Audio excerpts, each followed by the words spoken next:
If we look at performance in the last 12 months, right, let's just for kicks, let's just go and look at 12 months of performance.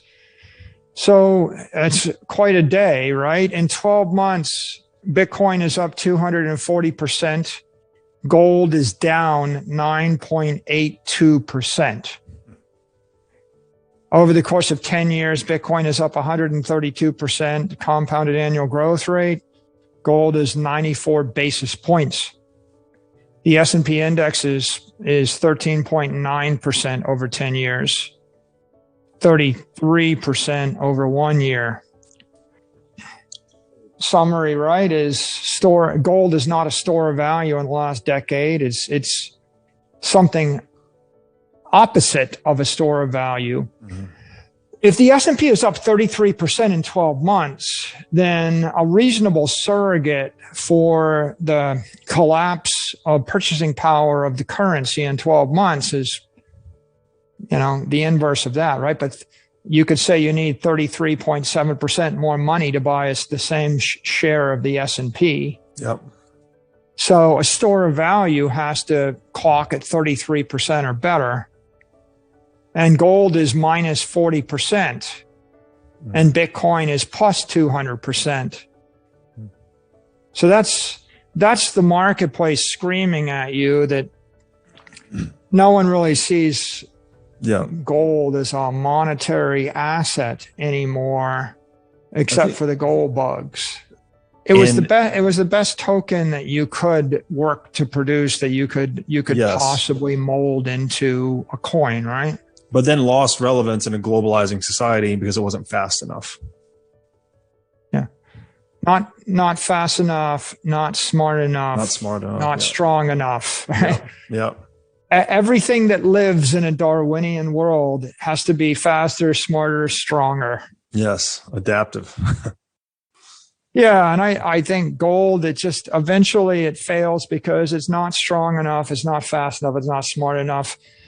And the world goes to the next best thing, and fiat arises not because it's better than Bitcoin, but because there is no such thing as cryptography and computing. So in a world without computers and without cryptography and without networks, you ask yourself, what are you going to do next? The answer is, I'm going to come up with a shared ledger. I do have math. We got algebra. We got calculus. I do have writing. I can create a shared ledger. And the immutable part is going to come from the institutional credibility, the credibility of the proprietor and the reputation of the proprietor, whether that's a king or a mayor or an owner or a religion. The immutability and the credibility comes from institutional human source. And the greater the institution, the greater the monetary system.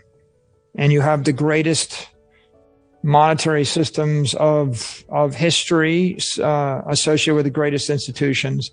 And then you have the weakest ones, all the way down to, somebody on an 80-foot sailing ship in the middle of the Atlantic, and there's a ledger, and there's a quartermaster, and there's 42 people, and that's their money system, and they're trading.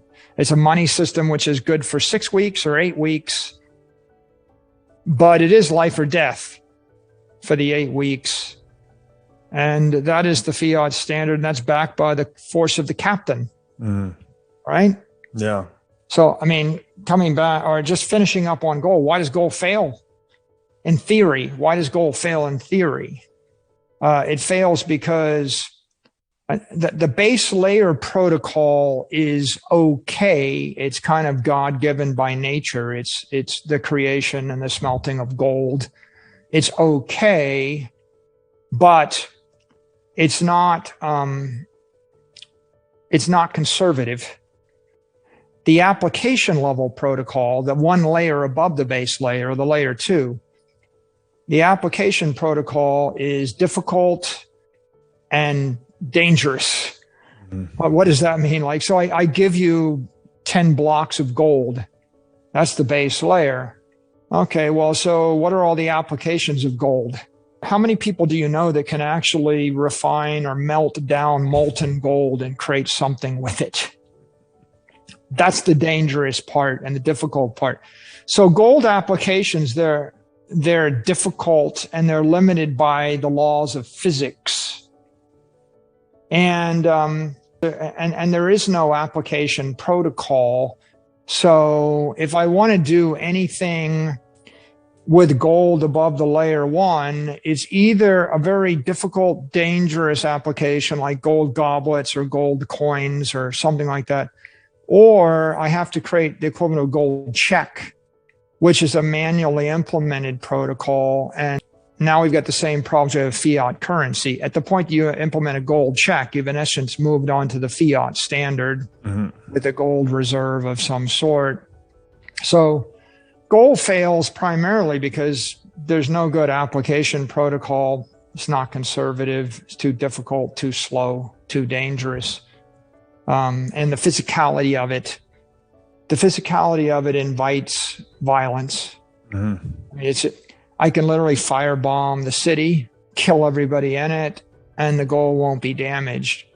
And so, like, when in doubt, shoot first and then sift through your clothing and take your gold. Right. I don't have to worry about any collateral damage. The last thing in the world you want to do is be carrying around immutable money on your person when someone has an incentive just to kill the people and take the money. Right. So that's the fundamental problem with gold. That's why the gold standard ultimately has always just been an invitation to war.